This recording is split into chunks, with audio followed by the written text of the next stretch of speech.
Olá, muito boa tarde. Agora são 16 horas em ponto pelo horário de Brasília. Eu sou a Caroline Povoleri e você acompanha comigo as principais notícias do Brasil e do mundo desta quinta-feira, dia 21 de março. O pai do jogador Neymar Júnior disse hoje, através das suas redes sociais, que uma ajuda financeira ao ex-jogador Daniel Alves é um assunto que não compete mais a ele e à sua família. A afirmação foi feita em meio a especulações de que Neymar da Silva Santos ajudaria a pagar a fiança de 1 milhão de euros, cerca de 5 milhões e 400 mil reais, imposta pela Justiça espanhola para que Alves seja colocado em liberdade provisória.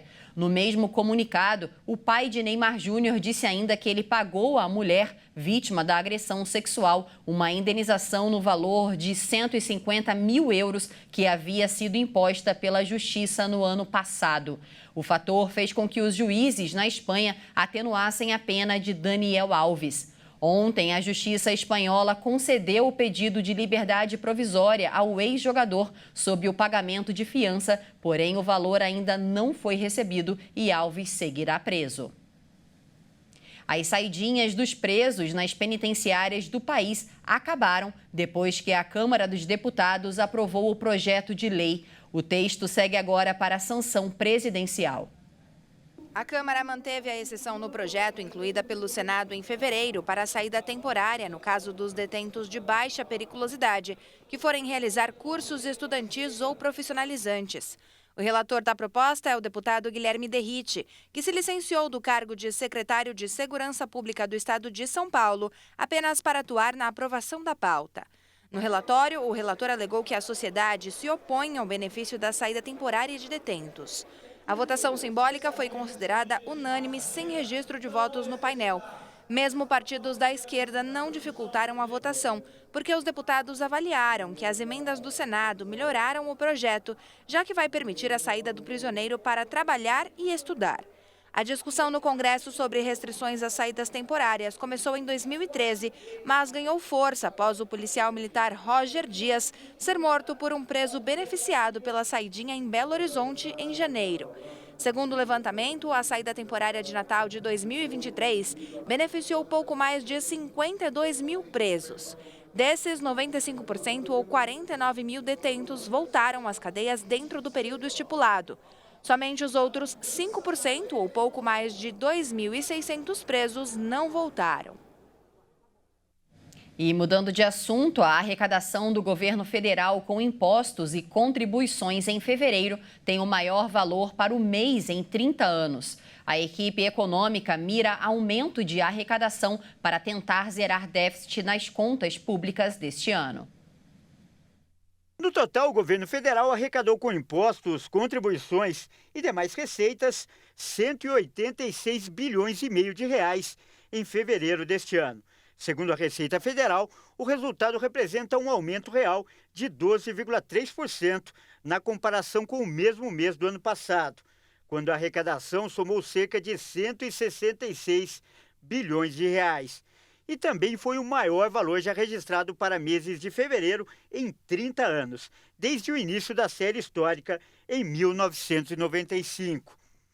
A arrecadação recorde de fevereiro acontece após o governo ter aprovado no Congresso no ano passado medidas como a tributação de fundos exclusivos, de offshores e mudanças na tributação de incentivos concedidos por estados, além do desempenho da atividade econômica.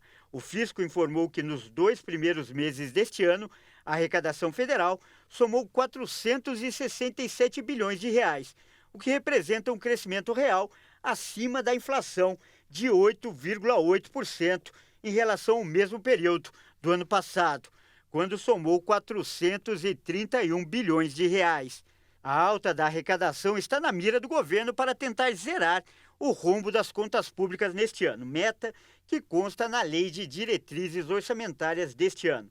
A projeção orçamentária é de que a receita líquida some 2 trilhões 190 milhões de reais em 2024, o que representa cerca de 19% do PIB, o valor mais alto em 14 anos. E nos destaques internacionais, o secretário de Segurança dos Estados Unidos informou que o país apresentou uma resolução pedindo o cessar-fogo imediato na faixa de Gaza ao Conselho de Segurança da ONU. Antony Blinken afirmou que o país está trabalhando em conjunto com o Egito e o Catar para que haja um acordo de cessar-fogo entre Israel e o Hamas. Segundo Blinken, a possibilidade desse cessar-fogo imediato está ligada à liberação de reféns que estão sob poder do grupo terrorista. Blinken está visitando a Arábia Saudita para discutir a guerra. Desde fevereiro que os Estados Unidos estava estudando apresentar uma resolução no Conselho de Segurança da ONU, propondo a interrupção do conflito no território palestino.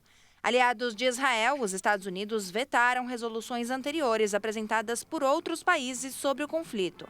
Nas últimas semanas, o governo norte-americano vem mudando o tom em relação ao conflito. O presidente Joe Biden tem demonstrado preocupação com o grande número de civis mortos no território palestino.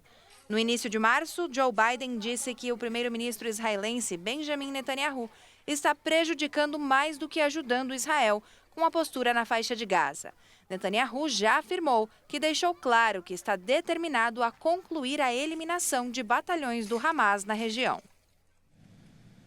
E ainda nos Estados Unidos, o Departamento de Justiça processou a Apple nesta quinta-feira por manter ilegalmente o monopólio do aparelho iPhone, o que estaria sufocando a concorrência e impondo custos exorbitantes aos consumidores.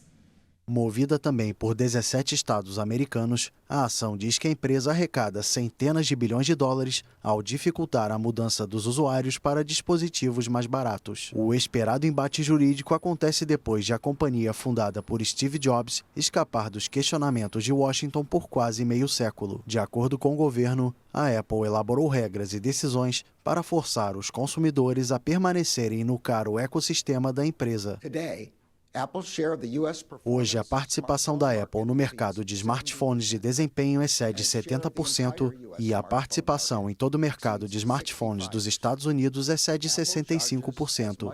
A Apple cobra até quase $1.600 por um iPhone. A Apple manteve o poder de monopólio no mercado de smartphones não simplesmente por ficar à frente da concorrência no mérito, mas por violar a lei antitruste federal. A Apple declarou que as acusações estão erradas nos fatos e na lei e que vai se defender vigorosamente na justiça. Em 2023, a companhia registrou vendas globais de 383 bilhões de dólares e obteve um lucro líquido de 97 bilhões de dólares. O Departamento de Justiça americano destacou que o lucro da Apple excede o de qualquer outra empresa do ranking Fortune 500 e também supera o produto interno bruto de mais de 100 países. E por hoje é só, essa edição fica por aqui. Mais informações você acompanha logo mais às 5 da tarde com a Beatriz do Vale. Um ótimo fim de dia para você. Tchau!